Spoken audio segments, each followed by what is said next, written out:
Baiklah, Assalamualaikum warahmatullahi wabarakatuh. Perkenalkan, nama saya Hanifah Triana, NIM 21042277. Saya akan mempresentasikan tugas reformasi administrasi publik.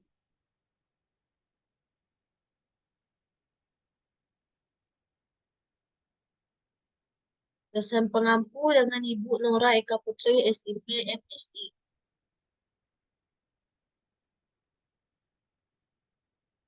Implementasi reformasi sektor publik di berbagai negara berkembang. Implementasi reformasi sektor publik di berbagai negara berkembang mengacu pada serangkaian tindakan konkret yang diambil oleh pemerintah dan lembaga terkait untuk menerapkan perubahan dalam sektor publik, nah mencapai tujuan tertentu. Reformasi sektor publik bertujuan untuk meningkatkan efisiensi, akuntabilitas, transparansi, dan kualitas layanan pemerintah kepada masyarakat. Berikut adalah beberapa elemen penting dalam pengertian implementasi reformasi sektor publik. Yang pertama, perubahan kebijakan. Reformasi sektor publik seringkali melibatkan perubahan kebijakan atau pembuatan kebijakan baru. Ini dapat mencakup perubahan dalam peraturan, hukum, pedoman, dan prosedur yang mengatur bagaimana pemerintah beroperasi. Yang kedua, perubahan organisasi. Implementasi reformasi dapat mencakup rekonstruksi atau perubahan dalam struktur organisasi pemerintah. Ini dapat melibatkan pembentukan lembaga-lembaga baru, penggabungan entitas, atau penghapusan entitas yang tidak efisien. Yang ketiga, pengembangan kapasitas.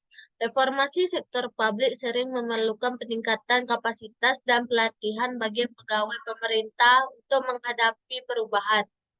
Ia dapat mencakup pelatihan untuk meningkatkan keterampilan, pengetahuan, dan kemampuan mereka dalam memberikan layanan yang lebih baik.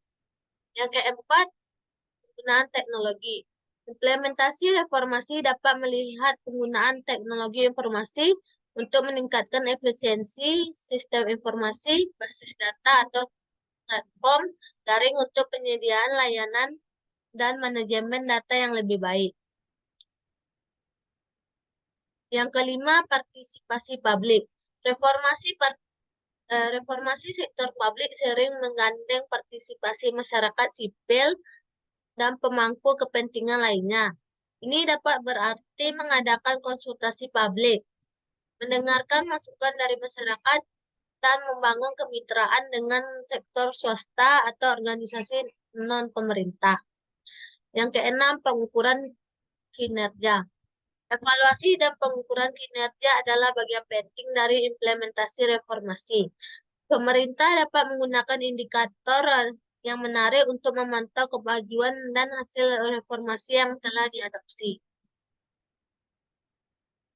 Implementasi reformasi sektor publik dapat berbeda-beda di berbagai negara berkembang, tergantung pada situasi politik, budaya, dan kebijakan yang ada.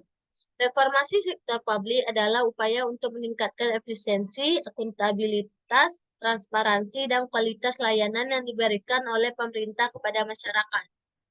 Berikut adalah beberapa contoh implementasi reformasi sektor publik di berbagai negara berkembang. Yang pertama, Indonesia, reformasi birokrasi. Pemerintah Indonesia telah mengimplementasikan berbagai program reformasi birokrasi untuk meningkatkan tata kelola pemerintah yang baik. Salah satunya adalah program Satu Pintu yang bertujuan untuk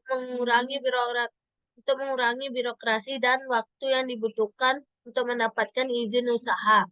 Selain itu, pemerintah juga memperkenalkan sistem seleksi pegawai berbasis kompetensi untuk meningkatkan kualitas birokrasi. Yang kedua, Tunisia, reformasi pemerintah pasca revolusi. Setelah revolusi Tunisia pada tahun 2011, negara ini mengalami reformasi pemerintahan yang signifikan. Ini melibatkan pembentukan lembaga-lembaga baru, peningkatan transparansi dan partisipasi publik yang lebih besar dalam proses pengambilan keputusan. Yang ketiga, Cina, reformasi ekonomi. Cina telah melaksanakan reformasi ekonomi yang berfokus pada pembukaan pasar dan investasi asing, yang telah menghasilkan pertumbuhan ekonomi dan ekonomi yang pesat. Meskipun ini lebih terkait dengan reformasi ekonomi daripada sektor publik, ini telah mempengaruhi cara pemerintah beroperasi dalam berbagai aspek. Yang keempat, India. Dia meluncurkan program identifikasi unik berbasis biometrik yang disebut Aadhaar.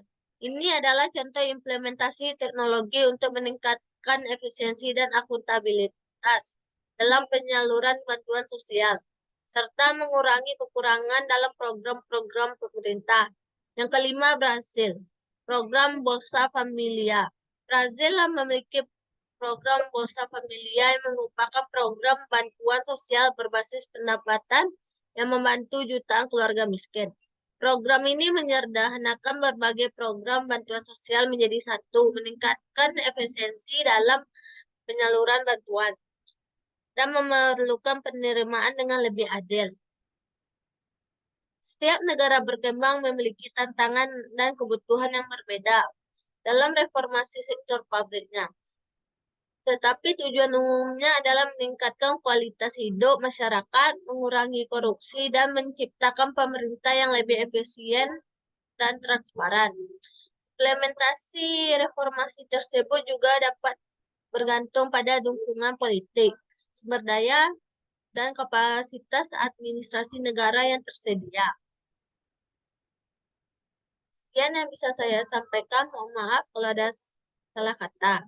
Saya sudahi dengan Assalamualaikum warahmatullahi wabarakatuh.